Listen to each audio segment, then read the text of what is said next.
Tofungoli-moi parenthèse. Tofungoli-moi parenthèse. Tofungoli-moi parenthèse. Yesu abotama le 25 décembre T. Yesu abotama le 25 décembre T. Maman. T. Maman. T. Date wana obatia le 25 décembre bato ya yakato boko sa bato mingi bomem bato na lifelo Dr. Bandela nalobi boyi bomem bato na lifelo date obo fetaka ya Noël ezali date ya naissance ya Yesu te. Même dimanche to sambelaka et comment matin na Bible to sambelaka dimanche et comment matin na Bible to sambelaka dimanche et comment matin na Bible to sambelaka dimanche et comment matin na Bible to sambelaka dimanche dimanche ezali sabbat te sabbat ezali samedi dimanche ezali le premier jour de la semaine. Ndenge bato basamelaka dimanche na ke dimanche église mokonzi nzambe azaka dimanche te nzambe azaka dimanche te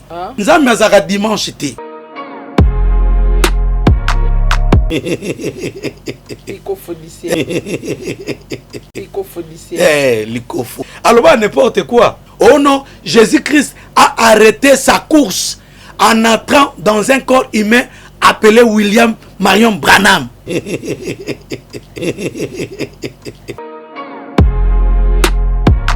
Did somebody say that Majabu Gospel is coming to the United States? Yes, Majabu Gospel is coming to America. Pour la toute première fois, Majabu Gospel aux États-Unis d'Amérique. On the 16th of January, it is happening in Portland, Maine. An amazing, life-changing and epic concert. Et le 23 janvier 2022, bien sûr, à Dallas, Texas. Je peux m'imaginer combien la gloire de Dieu sera présente. For 2022, it's gonna be glorious. The whole Majabu Gospel team will be there. And we cannot wait to share this moment with you. Retenez ça très bien. Le 16 janvier 2022, nous sommes à Portland, Maine. Et le 23 janvier 2022, à Dallas, Texas. Invite a friend, save these 2 dates, cause you don't want to miss it. And I hope to see you there. Soyez bénis.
Na telema na toza awa tai.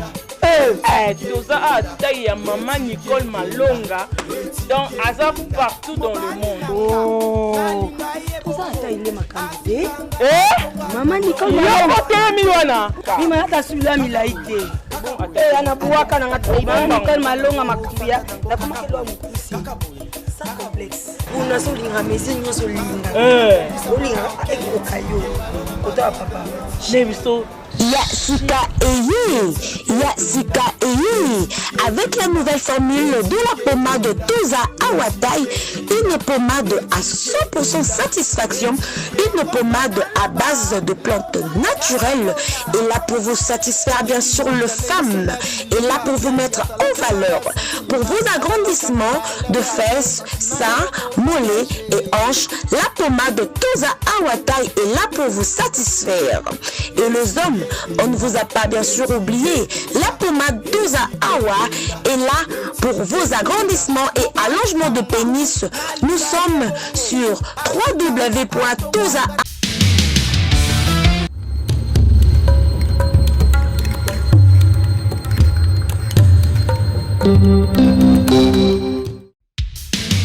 Merci. Joie libre. Donc, c'est que la commission, vous signez contrat dans l'AI. Mais pour vous, mon bien, vous avez la chaîne Moko. Sarato la TV. Vous abonnez. Vous avez contrat dans l'AI. Vous signez la Baxa. Vous avez 10. Il y a équipe. Vous avez un suicide. Il y a Messi. Il y a surtout. Il y a Barcelone, il y a le monde entier. Oh, bah, il y a une femme, un homme, il y a le monde entier. Tous abonnés. Sarato la TV. Vous avez un contrat dans l'AI. Merci à vous.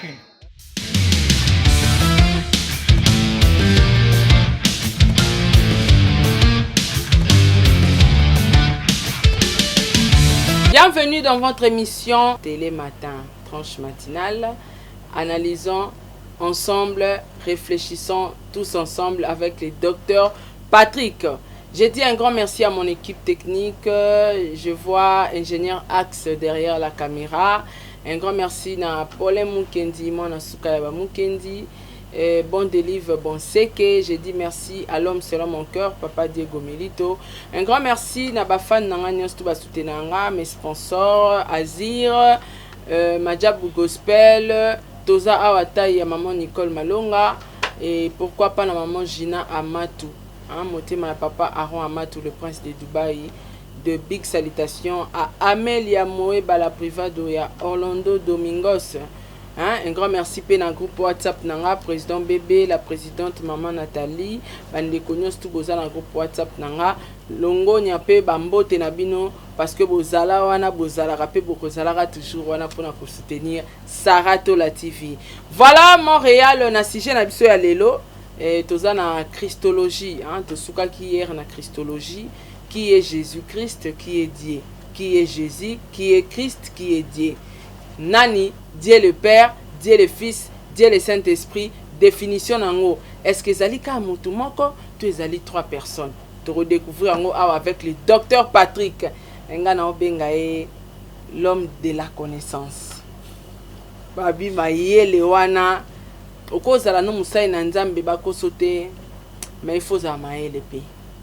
Nzamba ko chali kaba délivrance katinayo. Ozosa ba miracle, ozote amen. Senga pe na nzamba pesa o connaissance ya rotanga Bible connaissance sa parole. C'est très important. Montréal soroza même langage nanga ofungwe biso plateau. Bonjour docteur Patrick. Bonjour maman Sarah Tola, grand esprit Nzambe apamolayo. Voilà la lela robabe.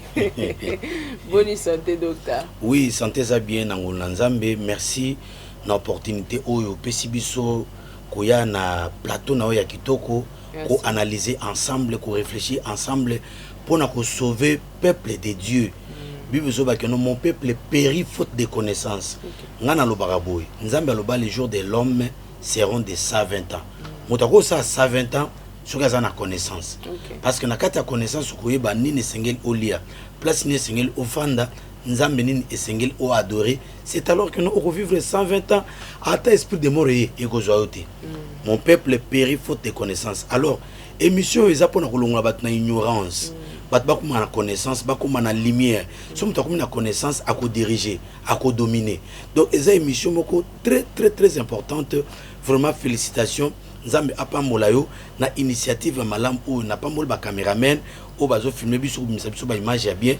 Nzambe apamola bango netina nazo benga au grand esprit par rapport à émission où réfléchissons ensemble aux olinga batu ba découvrir makambo spirituel ba yeba Bible na mozindo na makasi oko lukela bango mosena Nzambe humble obiso tozali docteur Patrick Potoya ko extrapoler avec 4 bras 4 exactitudes de la parole de Dieu ma commune ensemble.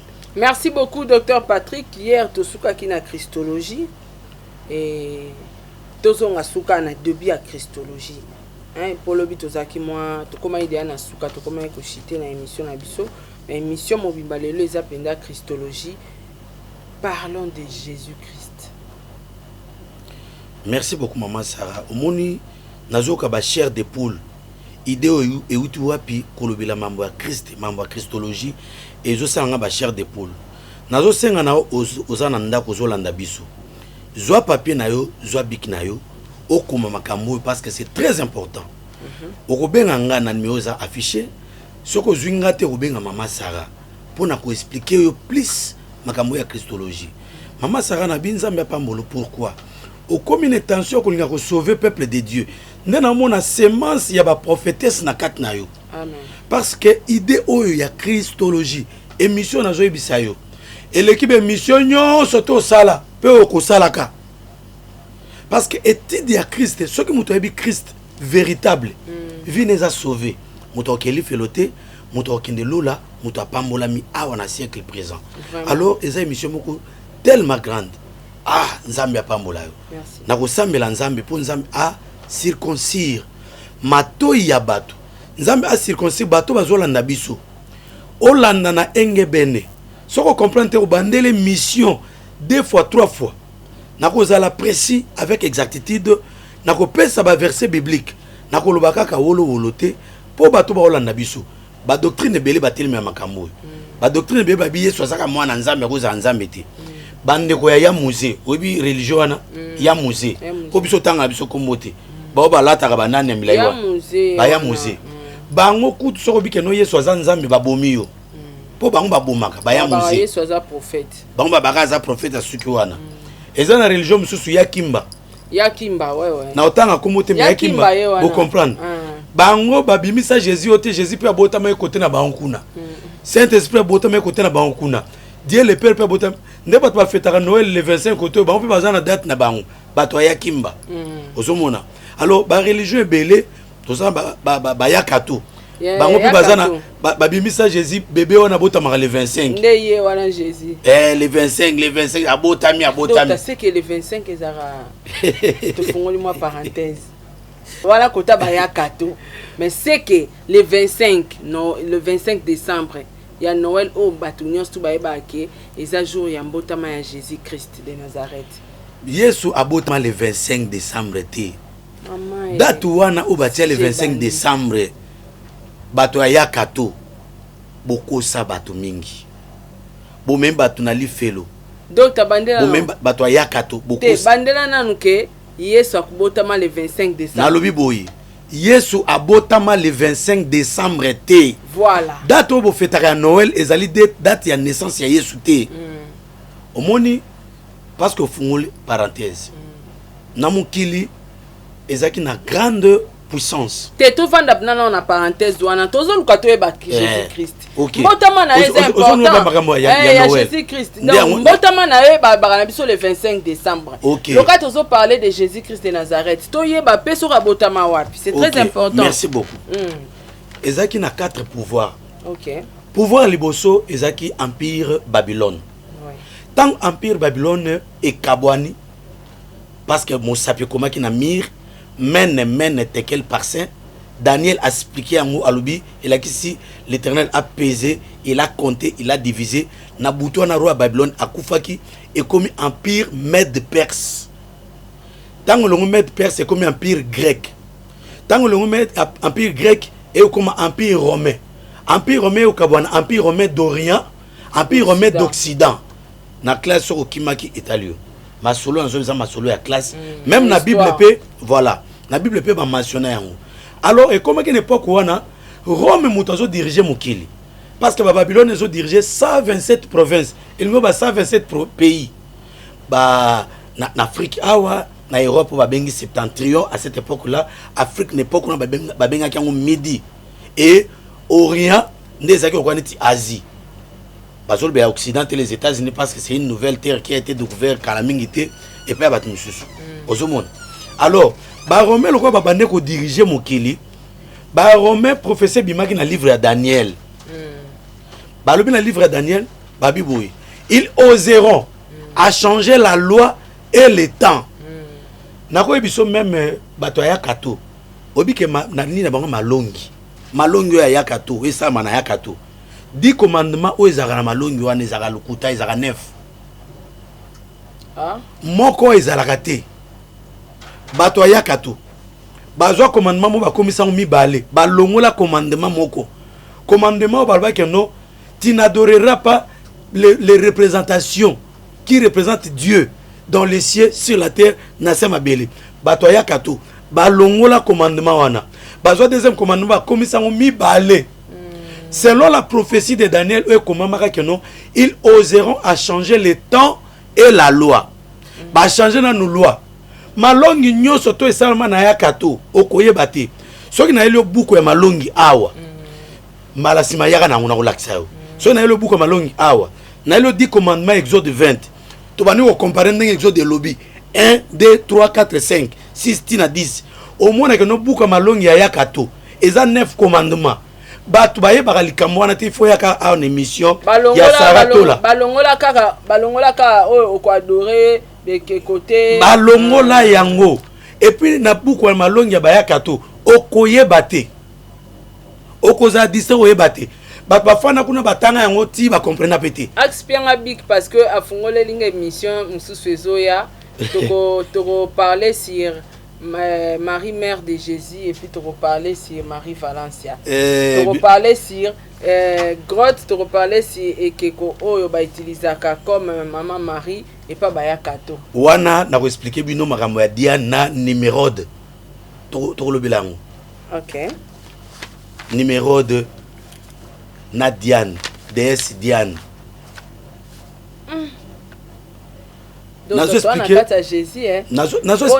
kata Jésus nazo expliquer awa tokoyeba papa na ye tokoyeba na maman na ye naza na sujet parce que fongole parenthèse ouais toza Bible zoloba na Daniel ils oseront à changer le temps et la loi na expliquer na nous loi ndenge zaki changer na temps sikoyo alors empire romain ezalaki na Dieu ozaki monene obane ko adorer ezaki Dieu soleil ba romain nde romona même dimanche to sambelaka dimanche to sambelaka et comment matin na Bible to sambelaka dimanche et comment matin na Bible to sambelaka dimanche dimanche ezali sabbat te sabbat ezali samedi dimanche ezala le premier jour de la semaine ndenge bato basambelaka dimanche nake dimanche église moko nzambe azaka dimanche te mokolo ya repos ya nzambe ezali sabbat samedi dimanche ezala le premier jour de la semaine ndenge prophétie epesamaka ils oseront à changer le temps et la loi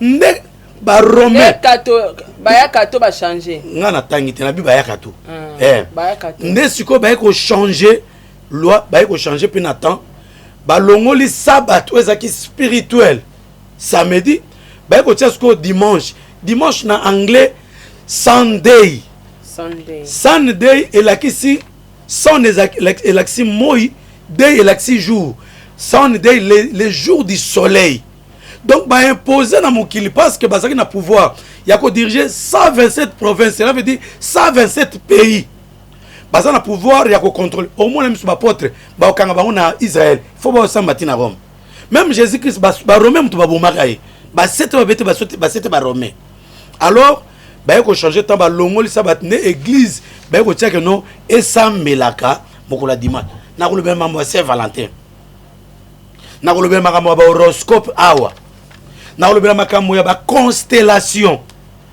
obi constellation obi mambo horoscope bat ba ka lo ba ka que non kombo nzuzi na kombo mambweni ndeza kala ba malédiction changer comme muto bien comme na ba pesa ma passe mais comme on va bien on le sous Grégoire so na expliquer horoscope nango ba constellation ba signe zodiaque nango mais comment que non malédiction munene et vendone na comme mindele wana Grégoire Ambroise Bertin Yvonne Bona Donna nde ba problème makasi za kuna ozomona nde be ko changer temps wana alors temps ba changer temps ba ko mona que non kombo ya Jésus Christ parce que bato ya kato bazaka ko sambela te bango ne ba ne ko boma ba saint ba boma ba saint oyebi Pierre akufa na saint oyo eza na Rome wana saint wana saint basilique Pierre ba boma ye wana Saint Pierre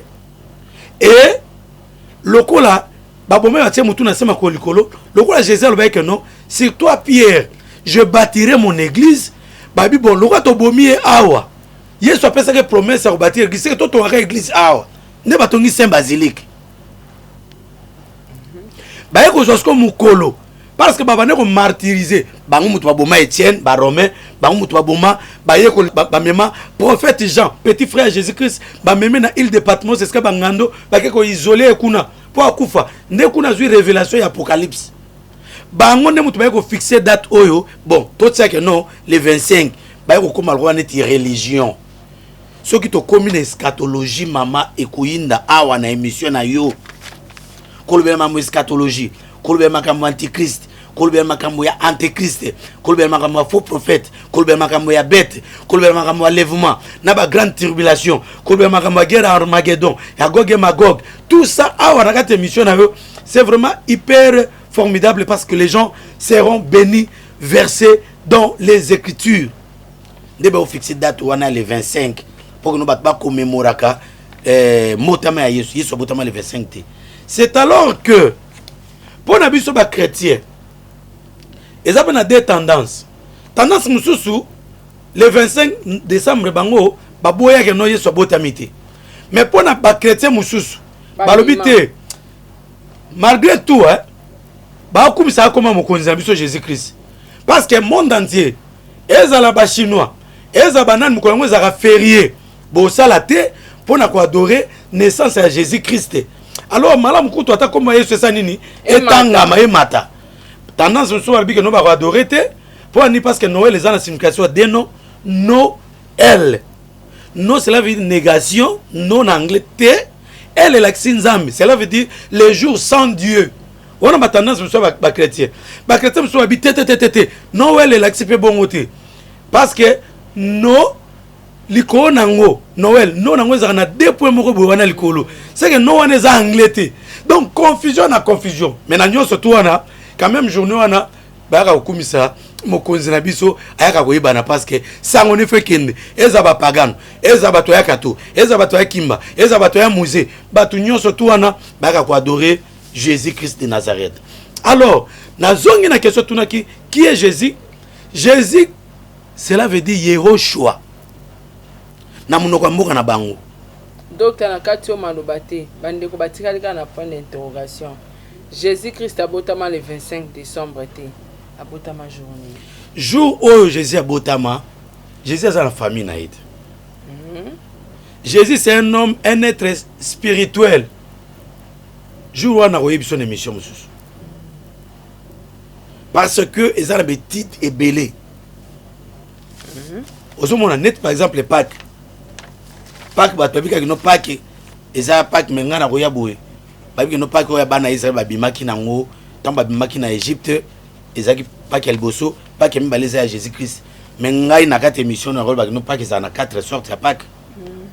Eza na Pâques de nativité, Pâques de résurrection, Pâques de crucifixion, Pâques de sortie de l'Égypte, 4 sortes ya Pâques. Mais na l'église baté ya 2 sortes ya Pâques wana. Yango wana botika moto na moto asa mosala na ye.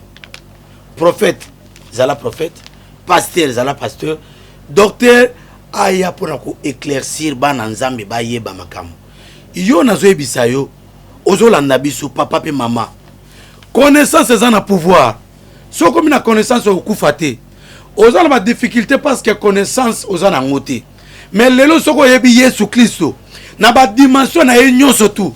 Oyebi Yesu Kristo na ba grandeur na nyonso tu akobiki sayo Yesu Kristo kokangola yo il est capable de tout sauf rien parce que comme on est l'équipe comme nyonso tu na mokili comme Jésus Christ est comme malade na yo malade de tungisa yo ozobela sida ozobela tuberculose malade ya mikuwa ba problème ni na ebité invoque le nom du Seigneur Jésus Christ qui est au-dessus de tout nom.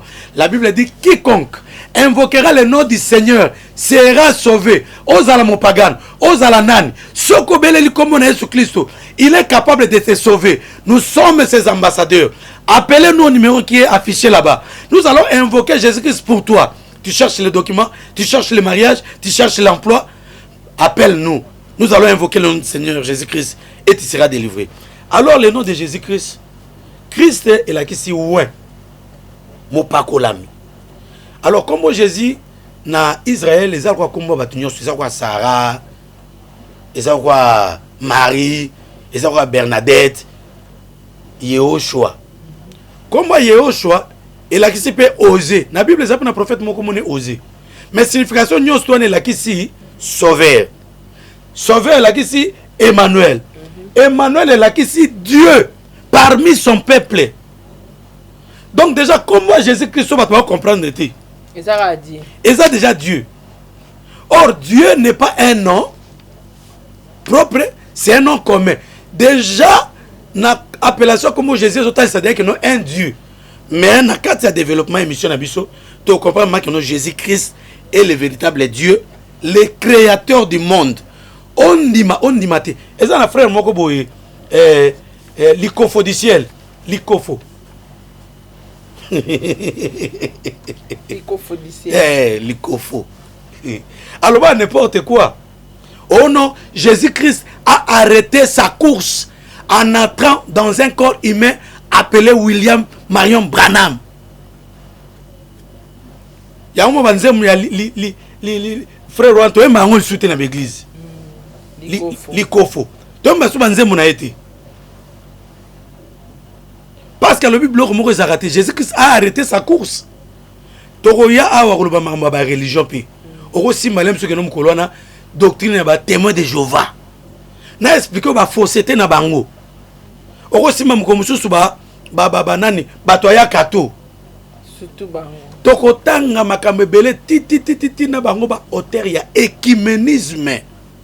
Il existe sangisa na maso à Jonas. Babi Jonas ozale ozosa ninia. Maso ozozinat commanda bi mutra muto bela nzambe na ye. Non, il y a un seul Dieu. Muto muto bela nzambe na ndeni. Nzambe akalma ki mo pepe c'est le Dieu de Jonas. Pourquoi vous faites l'écuménisme? N'a ko expliquer que l'écuménisme est précédé misala ya antichrist ou aza antéchrist. Antéchrist, cela veut dire ce qui vient avant Christ pour annoncer les mauvaises choses, décourager les cœurs de chrétiens pour pas qu'il y ait des félo. Antichrist qui viendra après l'enlèvement. Antichrist sortira entre les chaînes des montagnes qui séparent l'Europe et l'Asie. On est là. Et Jésus, doctrine Moke Bimia Wanek, ça c'est Maman Sarah. Doctrine Oyo, il faut télé mélango. Doctrine il faut télé mélango. Ce côté le doctrine yote eza passe Maman Sarah. Doctrine ya batumo bazol babi Jésus laxi boudin. Batumo babi mina Kinshasa. Nazo tele melabino. Religion oyo bozol ngabo me bat na lifelo. Nazo tele melabino. Nazo maudire bino. Boko sila boko kufa. Ce que bozo humilier comme Jésus-Christ. Jésus-Christ est le number one. Il est l'unique sauveur. Et il est le véritable. Jésus-Christ est l'axi boudin. Na histoire, na France. Tellement comme Jésus a un succès. Entreprise moko sala ba boudin ya charcuterie. Ba ko sala boudin moko ezaki kitoko bat ba sepe na boudin ngo. Nde baba ndo benga boudin wana Jésus. Mais ba benga ngo Jésus-Christ té. Religion bazo ba bi que non, le nom de Jésus-Christ ne sauve pas. Non. On no biso be la ka Adonai. Adonai c'est quoi? Adonai parce que bana Israël babanda ko koka ko benga komo ya nzambe te na ndenge zalaki komo nzambe ezalaki tétragramme ezali YHWH bazo koka tellement ko benga yango te tellement nzambe aza monene nzambe mokeli ne bazo benga Adonai le Dieu créateur.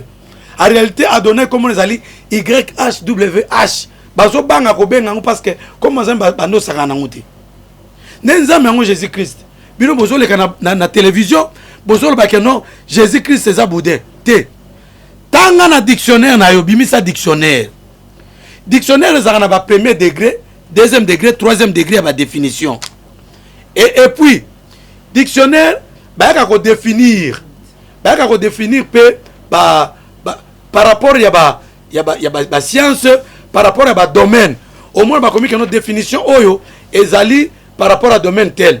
Par exemple, bouton na anatomie au moins que nous avons vimine longi et bimine nzoto.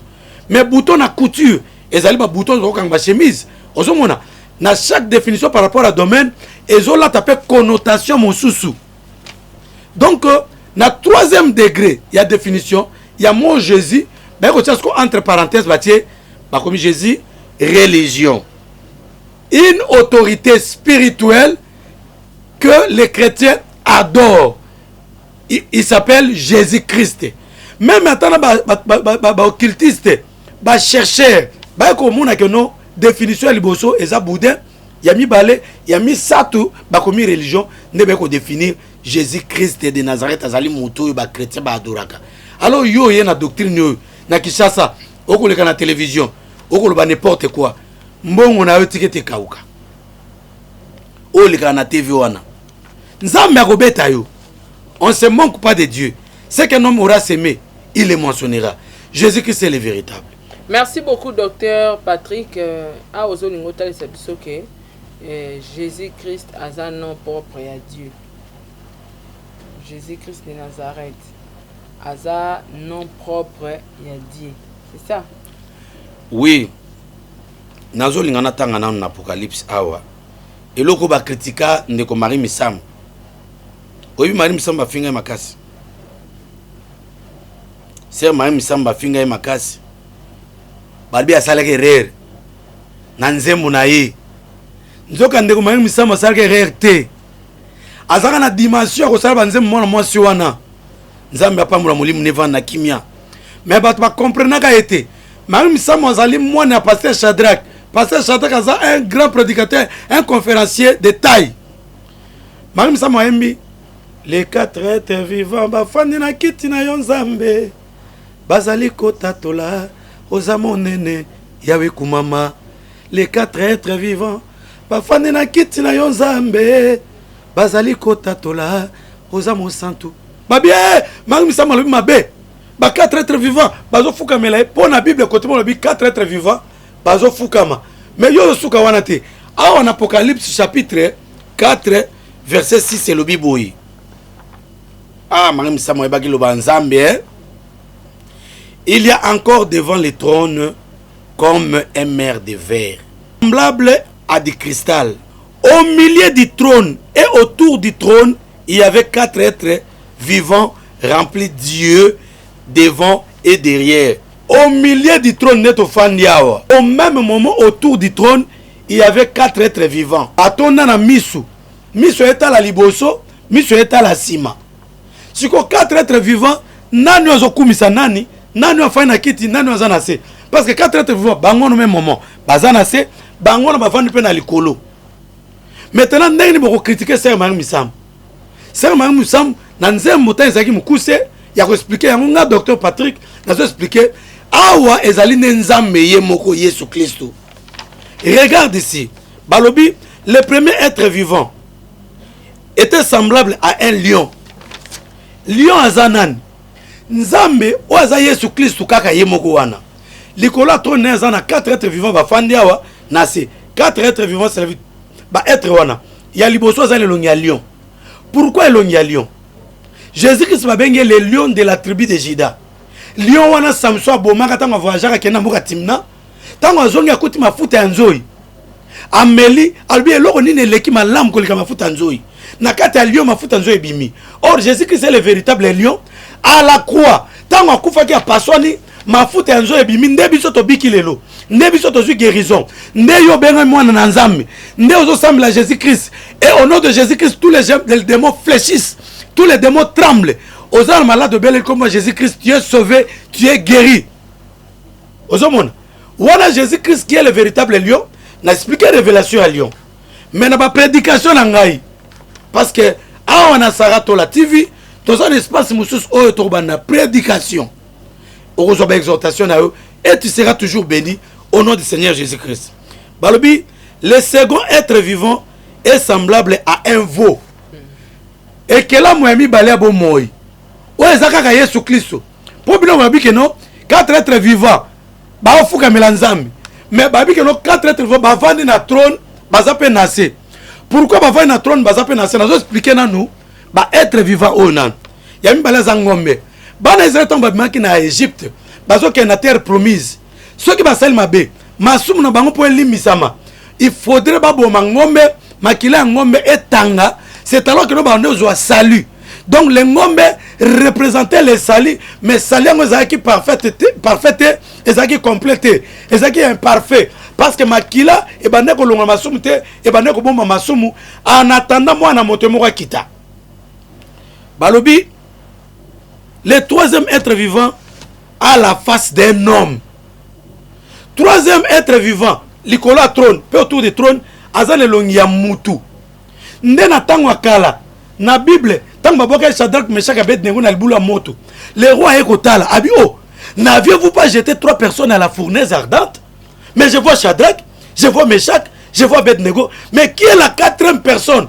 Son visage est semblable au Fils de Dieu. Babi babimisi Shadrach, Meshach, Abednego na kati ya libula moto. Mais le Fils de Dieu est resté dans les faits. Pourquoi il est resté dans les faits? Parce que un jour, maman Sarah koleka na moto, okozika te yefatika na moto. Né dans l'Apocalypse, tant Jean moni na Apocalypse sabi que non, j'ai vu ses pieds, c'est comme des lérins qui étaient embrasés dans la fournaise. Oui, Jean moni clair, yewana zaka na kati ya fournaise, ne Jean moni.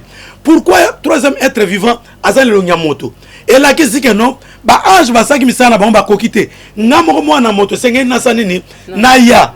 Ne Yesu Christ na mokili awa Bible zo bakeno il était 100% Dieu 100% homme.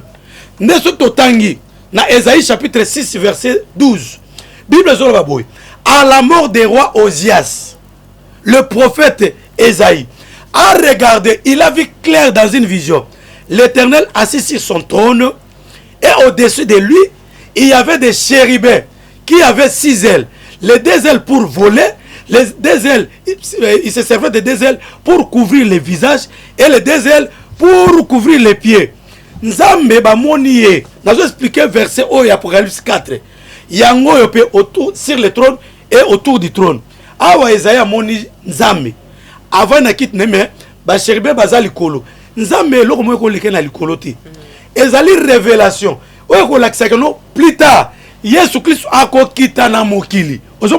Les 4 êtres vivants au même moment, bafani na trône et au même moment, bazana mokili. Donc tant que Yesu a kitaki na mokili, au monde que non au même moment pe azana nazana lola sur le trône. Trône tika vous a appelé l'été. Le roi ndeko ayemba. Otika likolo polele masia. Poto monake. Nzambe akotika likolo polele l'été. Politique ya chaise vide des alagaté. Ata bata pouvoir balingite politique ya chaise vide kanzami tango akitaki na ndaka Abraham azaki na likolo pe toujours likolo kotika la polelete parce que bazo benga ye omniprésent, donc il est présent partout. Alors ba chérubin wana bazaki na mapapu mbele babo melongi et là qui si oza mon santu marga okiti na set oza likolo na yo marga Yesu tiki trône oyena mokili ko biki sabatu biso to banga yo kaka oza mon santu to kangelo na biso to kokita ko mona lumière na yo to kokani te na yo et mapapu mibale babo mama ko na bango ba ange et là qui si misana biso na mokili to kokite yo momo na moto tia makolo na mokili. Mais les 4 êtres vivants, ils sont sur le trône et autour du trône. Des périodes de Wana. Alors, de ma papou, ça servait aux anges de monter et de descendre. C'est ça la vision que Jacob avait vue. Tant que Jacob a voyagé, à Juil, Libanga Moko, à Tiel, la cheveux, na moto, à mon échelle, Moko, et où il colo, il a vu les anges monter et les anges descendre. On a des explications, ça. Alors, donc, c'est ça l'accomplissement. Il y a Philippiens chapitre 2, verset 5, qui t'a tinacé au Bible que non, Jésus-Christ qui était égal à Dieu.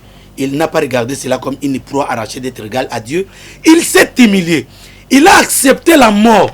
Même n'engagé soit koufarana, il a accepté kango. C'est pourquoi Dieu l'a souverainement. Dieu l'a souverainement. Alors, autour de la question, qui est Jésus-Christ, qui est Dieu? Dieu au balobaka awa, Dieu le Père, Dieu le Fils, n'a pas s'appelle nuance, va pas comprendre.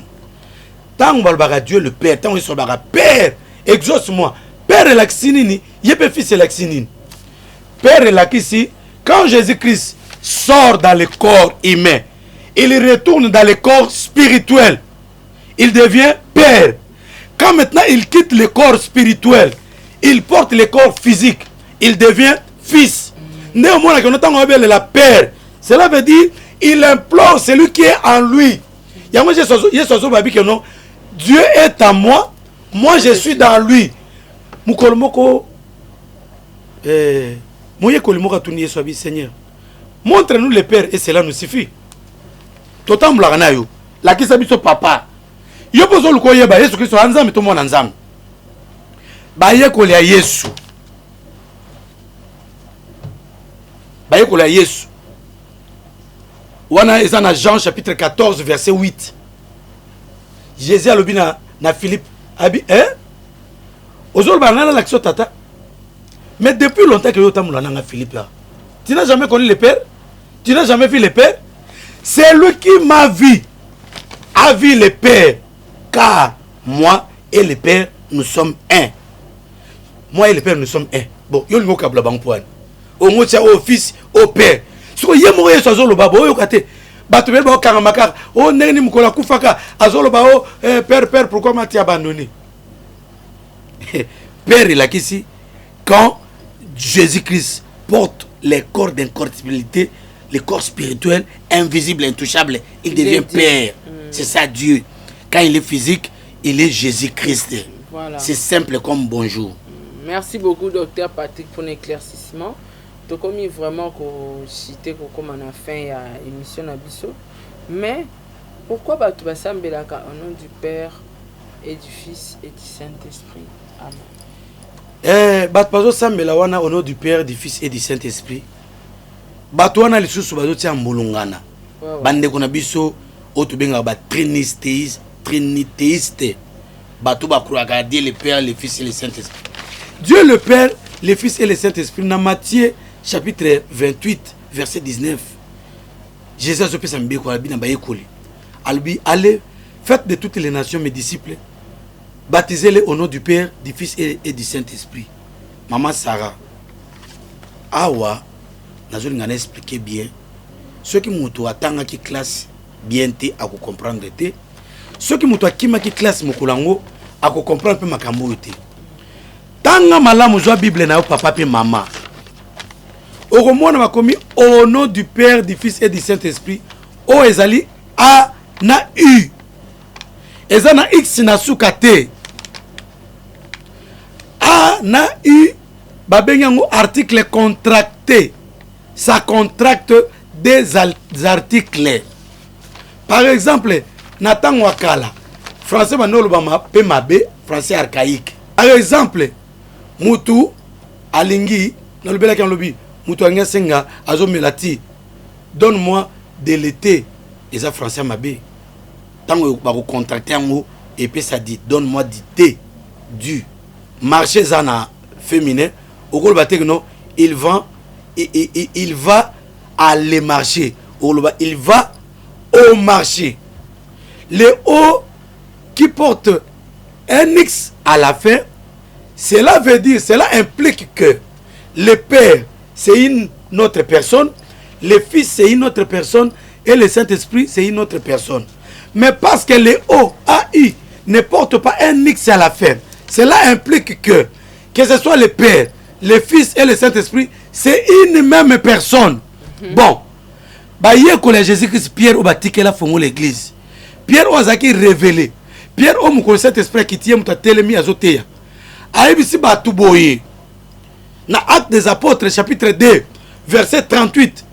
Pierre a lobi boye. Bon dit mais Jésus-Christ. Et soyez baptisés au nom de Jésus-Christ. Pourquoi répéter qu'il était acte tant molimo kiti, molimo pesi mayele, alors que non, soyez baptisés au nom du Père, du Fils et du Saint-Esprit, au nom de Jésus-Christ. Père comment on a baillé que l'union surtout na tangu babani musala, ba baptisé en tout cas au nom de Jésus-Christ, au nom de Jésus-Christ. Donc débat égalité, Jésus-Christ est Dieu. Mukolomoko ba juif ba sangani balobi tonto yeba soza mwana nzambe toza nzambe yesu azoyebisa bango yesu azoyebisa votre père fut moi je suis ba yuda batune babi oh on est dans Jean chapitre 8 verset 56 à 58 yesu abi le jour où votre père Abraham m'a vu il fit tressaillir de joie babi mais petit yo za na 50 ans kuto tate ndenge nino kolobake non mukolo Abraham amonaki yo Abraham amonaka Yesu to amonaka Nzambe. Zoka Abraham afandaka na se ba chaîne ya Mamre amoni batumisatu Nzambe za na kati Nzambe muto ayebisaki Abraham abi année prochaine à la même époque Sarah ta femme aura un fils. Abraham asoyelaki na Nzambe. Nzambe atikali na Abraham azosolola ndede ange bakene kota na Sodome wana. Muto wana zaki Nzambe ye muto apamolaki bango. Sikoyo Bible mo na Ancien Testament na ba yuda ba bikeno Nzambe Yesu abikeno muto wana momona ko Abraham papa na bino azobenga keno Nzambe. C'était moi Jésus. Mukakutana nga tonisama nesengo. Ndi Abraham yabisi Sarah. Boma ngombe mobimba pona batumisatu. Yela ekrem, yela balaska, ba yaou. Ba lekrem, batumisatu ngombe mobimba. Abraham atonisama nesengo. Jésus abimoni esengo Abraham wana ezaki ndengai. Ndene Exode chapitre 3, tango Nzambe bengi Moïse aotinda ye pa bana Israël. Moïse abiki non kende kune pa bana Israël. Ba otuna ngai. Kombo na ona ni yo muto tindi ngai. Nzambe leur dira je suis. Au monde awa na Jean chapitre 8, Yesu azobi sabon que le jour Abraham amona inga baton aton samene sengo car je suis avant que lui soit. Je suis. Même non. O Yesu alobi na Nouveau Testament, yango pe alobi na Saint Testament kuna na Exode chapitre 3. Voilà en quelque sorte Yesu azanzam. Ce qu'on nimelié, akobik so na ba problème na yo. So na ba problème ba difficulté ndenge nyonso tout. Benga biso toko bengela Yesu. Yesu akesena ba prophète. D'ailleurs, biso ba pasteur, biso ba docteur, ba prophète, tozara comme muko mususo to lobela mamo ministère. Nous sommes comme il a donné aux ailes comme apôtres, comme prophète. Donc ba prophète na ba apôtre bazana mo ba prophète na ba apôtre pété. Bazara comme. Or le véritable ministre c'est celui Jésus-Christ de Nazareth. C'est celui-là qui va te sauver. C'est celui-là qui va te faire du bien. Yende kosala que non au mata fonction, aux promotion, aux libala bien, aux mona bien. Aucun on a pas problème na yo. Émission oyo, ce qu'on reconnaître Jésus-Christ azali Nzambe. Nazo yebisa yo malade rotika yo. Eza malade balbi que nous est incurable. Eza ozana coma. Ce qu'on dit so Nzambe directement tu es sauvé. Eza émission munene koleka ba émission nyonso. Ce qu'on dit so Nzambe, il est le chemin, la vie et la vérité. OK, l'on la terre sans Jésus-Christ. Au côté l'on la terre sans Jésus-Christ. Nazo yebisa pour matin enlèvement, il faut ndimelaye. Amen. Puis que celui qui croira, qui sera baptisé sera sauvé par qui? Par le nom de Jésus-Christ de Nazareth. Merci beaucoup, docteur Patrick. Tu as commis vraiment vraiment nasuka. Mais, na katika ya sujet à Jésus-Christ et Rosa Malamu, prochainement, tu parler sur la naissance de Jésus-Christ. Naissance à Jésus-Christ et Zamalamu. Nangana epengler le kamoko na bosanaki na baptême na Jourdain ba tout sufi atu na babi. Yesu soka zanzambi. Ndene azozo alibatisi mungongo ezoloba likolo ya zaboye Saint-Esprit ya likolo omoni c'est que nzambe pende wana tata azoloba na mwana nae celui c'est mon fils dans qui je plaçais toute mon affection. Ah Yesu aza mwana nzambe te aza nzambe na dispensation na Saint Testament amoni sama lokola nzambe ozomona na Nouveau Testament na comment na 4 évangiles amimoni sami lokola mwana nzambe et tant l'église bandi na acte des apôtres tina so akuna ne Saint-Esprit aye ko sala na dispensation na dispensation du Père, dispensation du Fils, dispensation du Saint-Esprit parce que Yesu bibo na kei na kotika bino betikete na kei pete na kozana bino tisuka molongo na kotina bino Saint-Esprit oh na kei je suis avec vous j'enverrai le Saint-Esprit ce qu'on comprend d'été bible zol baboui na Éphésiens chapitre 4 so kitimo kibabi. Il y a un seul Dieu dans ça.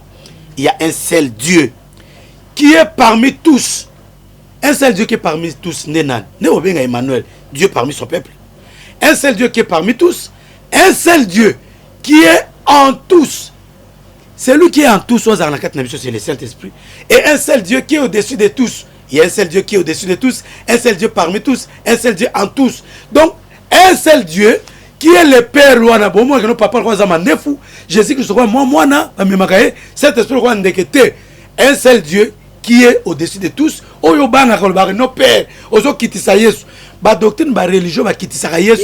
Eza ba doctrine ba religion moko oyo baza ba occultiste, ba religion belé na kotanga ba kombo ate. Bango ba sa ba livre na bango. balataka bien balati propre bazotambola kosala évangélisation bakabula babrochire bakaba balivre wana mona moto na paradis bango bandima kute paradis ezalaka olole kozala te bato balataka soin batie manete ya vie claire bachemise bien bacravate toyebi bino bondimaka yesu te bozomema peuple de Dieu en erreur. Il y a un seul Dieu qui est parmi tous Jésus-Christ, qui est en tous le Saint-Esprit, qui est au-dessus de tous les pères. Jésus-Christ est Dieu. Ondima, Oboya, Etalio, Menganabi, il est le sauveur, il est Dieu. Jésus-Christ est Dieu. Merci beaucoup, Dr Patrick. Et merci pena bande konyos tout bolandi biso na ebité message na suka ba dédicace na yo Dr Patrick. Merci beaucoup maman Sarah na sepel na émission oyo nzambe apambola yo. Merci docteur. Okanisi Jésus-Christ akanisa yo. Amen. Na tango nyonso pasi koyela yo. Amen. Belela kumba Jésus-Christ. Amen. Obela Jésus apambati. Ngana bamda Jésus-Christ de Nazareth. Voilà. Yehoshua Hamashia. Hamashia. Voilà. Au monde où ça émission éthique en internet. Amen. Ndenge osali que non Jésus-Christ a sa valeur naï. Mukolo kozwa problème talaka ke mission oyo. Ozwa solution. Amen. Yo zolanda biso. Ozwa solution na yo. Benga ngai, benga docteur Patrick. Na abondela pona bato. Na ba condition te. Na abondela pona yo. Ozamba problème na ozamba difficulté na yo. Tozali wana za berger. Na za mutema compassion roi Jésus Christ. Na abondela pona yo. Na pesi mote na ngai. Na mama Yolande Gachfar. Na pesi mote na mama Yvette na Suisse. Na pesi mote na mama Saratola oyo pesi biso Valère oyo. Merci nzambe apambo le grand esprit na ba cameraman nyo surtout na kama na nga Hervé Kabuya et puis na mama Nadine Kabiona na États-Unis. Merci beaucoup docteur Patrick Tokutani bongo lobby na sujet na biso ya la naissance de Jésus-Christ mais tozaka na la naissance de Jésus-Christ to lobby la paix antichrist. Aïe aïe aïe aïe. So lobby l'antichrist on a kasi aussi mana ba prophète. Ba prophète bazo prophétiser en lokuta na ba pasteur bazo violer, ba pasteur bazo iba maramnyo antichrist ali kamnene. Antichrist eza mamwa minene. Na mamwa antichrist kuna nde ba pasteur so ba liaka mabonza, ba pasteur ba osa ba pratique mabe, ba prophétie lokuta, ba maté lokuta. C'est quoi sujet antichrist? Antichrist neza eza ne somo. Pour antichrist eza na antichrist. Donc eza mama na sujet wana batu mususu ba église na bango ekokufa ekopanzana. Pour na ba vérité. Merci beaucoup docteur Patrick, merci Nabino Batubolandi biso boyeba que Jésus-Christ est Dieu. Amen. Jésus-Christ est Dieu. Amen prophétesse Sarah. Jésus-Christ est Dieu. Amen amen. Amen docteur Patrick. Merci beaucoup prophétesse grand esprit. Tokutani balasiba na émission mususu wazana besoin azana problème azana na moins incompréhension to comprendre maté malamu te. Contactez Dr Patrick na privé boko solola soki ya kosambela boko sambela ko orienter yo na makamanzambe. Donc voilà, merci beaucoup à tout le monde batunions tout bolandi biso tokutani na bino mbala sima na émission mususu. Au revoir, ciao. Vous avez une entreprise, boutique, ONG, église, restaurant, chaîne de télévision, parti politique, école, université et autres. Et vous voulez que tout le monde soit au courant de vos activités avec Muntu Technology, nous avons une solution pour vous. Nous avons la capacité de vous rendre visible dans le monde entier.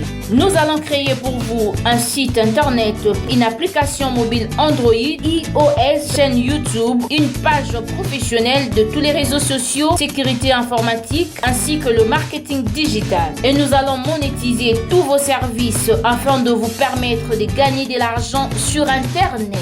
Nous sommes sur l'avenue Kabinda, numéro 211 dans la commune de Lingwala, référence Kabinda Center. Veuillez nous contacter au plus de 143 82 09 34 440. Mail contact@muntutech.com. Site web c'est www.muntutechnology.com.